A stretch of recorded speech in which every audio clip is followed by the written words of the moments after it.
ബ്രേക്ക്ഫാസ്റ്റായും evening സ്നാക്സായും കഴിക്കാൻ പറ്റിയ ടേസ്റ്റിയായ ഒരു സ്നാക്സ് ഉണ്ടാക്കാം ഇന്ന്. ഇതിനു വേണ്ടി 1/2 കപ്പ് റവ ഒരു പാത്രത്തിലേക്ക് ഇട്ട് കൊടുക്കുന്നുണ്ട്. ഇതിലേക്ക് 1/4 കപ്പ് പുളിയില്ലാത്ത തൈരും കൂടി ഇട്ട് കൊടുക്കുക. തൈരും കൂടി ഇട്ടതിന് ശേഷം ഇത് നന്നായി ഒന്ന് മിക്സ് ചെയ്തെടുക്കുക. തൈരും റവയും മിക്സ് ആക്കിയതിന് ശേഷം ഇതിലേക്ക് റവ എടുത്ത അതേ കപ്പിൽ 3/4 കപ്പ് വെള്ളം കുറേശ്ശെ ഒഴിച്ച് ഇതൊന്ന് മിക്സ് ചെയ്തെടുക്കണം. കട്ടകളൊന്നും ഇല്ലാതെ ഇത് മിക്സ് ചെയ്തെടുക്കാം. ഇനി ഇതൊരു 10 മിനിറ്റ് റെസ്റ്റ് ചെയ്യാൻ വേണ്ടി മാറ്റി വെക്കാം. ഇത് 1.5 ടേബിൾ സ്പൂൺ തേങ്ങ, ഇതിലേക്ക് 1/2 ടീസ്പൂൺ വലിയ ജീരകവും കൂടിയിട്ട് ഇതൊന്ന് ചതച്ച് വെക്കാം.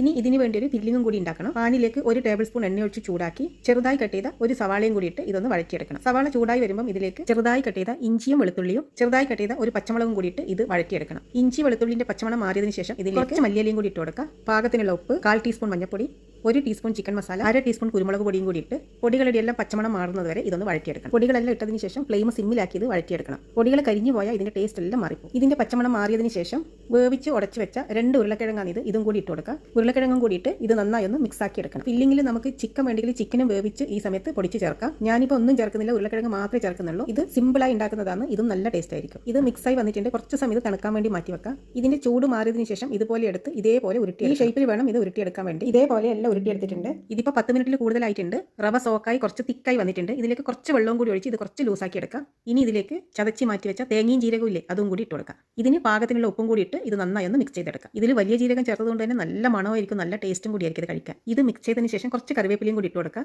ഇത് 1 ടേബിൾ സ്പൂൺ വെളിച്ചെണ്ണ, 1/4 ടീസ്പൂൺ മഞ്ഞൾപ്പൊടിയും 1/2 ടീസ്പൂൺ ചില്ലി ഫ്ലേക്സും കൂടി ചൂടാക്കിയതാണ്. ഇതും കൂടി ഒഴിച്ച് നന്നായി മിക്സ് ചെയ്തെടുക്കാം. ഇത് നമ്മുടെ ഇഷ്ടം പോലെ ചെയ്യുക. ഇങ്ങനെ ചെയ്തില്ലെങ്കിലും കുഴപ്പമില്ല. ചില്ലി ഫ്ലേക്സ് ഇടുമ്പോൾ കുറച്ച് എരിവും ഉണ്ടാവും, മഞ്ഞപ്പൊടി ഇട്ടതുകൊണ്ട് നല്ലൊരു കളറും ഉണ്ടാവും. ഇത് നന്നായി മിക്സ് ആക്കിയതിന് ശേഷം 1/4 ടീസ്പൂണിന്റെ പകുതി ബേക്കിംഗ് സോഡയും കൂടി ഇട്ട് നന്നായി ഒന്നുകൂടി മിക്സ് ചെയ്യാം. ബേക്കിംഗ് സോഡ വെറും ഓപ്ഷനിലാണ്, വേണ്ടിക്ക് മാത്രം ഇട്ടാൽ മതി. ബേക്കിംഗ് സോഡ ഇടുമ്പോൾ കുറച്ചൊന്ന് സോഫ്റ്റ് ആവും, അത്രയേ ഉള്ളൂ. ഇനി ഇത് സ്റ്റീം ചെയ്തെടുക്കാനുള്ളതാണ്. ഇതേപോലെയുള്ള പേപ്പർ ഗ്ലാസ്സിലാണ് ഞാനിത് സ്റ്റീം ചെയ്തെടുക്കുന്നത്. നമ്മുടെ വീട്ടിലുള്ള സ്റ്റീൽ ഗ്ലാസ്സിൽ വേണ്ടിയും ഉണ്ടാക്കാം. സ്റ്റീൽ ഗ്ലാസ് ആണെങ്കിൽ അതിൽ എണ്ണ തടവി കൊടുക്കണം. അപ്പോഴേ അത് ഡീമോൾഡ് ചെയ്യാൻ ഈസിയാവും. ഓരോ ഗ്ലാസ്സിലേക്ക് 3/4 ഗ്ലാസ് മാത്രമേ ഒഴിച്ചു കൊടുക്കാൻ പാടുള്ളൂ. അതിനുശേഷം ഉരുട്ടി വെച്ച ഓരോ ഉരുളകളും ഇതിലേക്ക് ഇങ്ങനെ വെച്ച് കൊടുക്കുക. ഈ ഓപ്പണായ ഭാഗത്ത് കുറച്ചും കൂടി മാവൊഴിച്ച് അത് ഫില്ല് ചെയ്യാം. ഈ സമയത്ത് വെള്ളം നന്നായി ചൂടായി വന്നിട്ടുണ്ടായിരുന്നു. ഇനി ഇത് ആവിപ്പാത്രത്തിലേക്ക് വെച്ച് അടച്ച് വെച്ച് വേവിച്ചെടുക്കാം. 10 മിനിറ്റ് കഴിയുമ്പോഴത്തേക്കും ഇത് നന്നായി വെന്ത് വന്നിട്ടുണ്ടായിരുന്നു.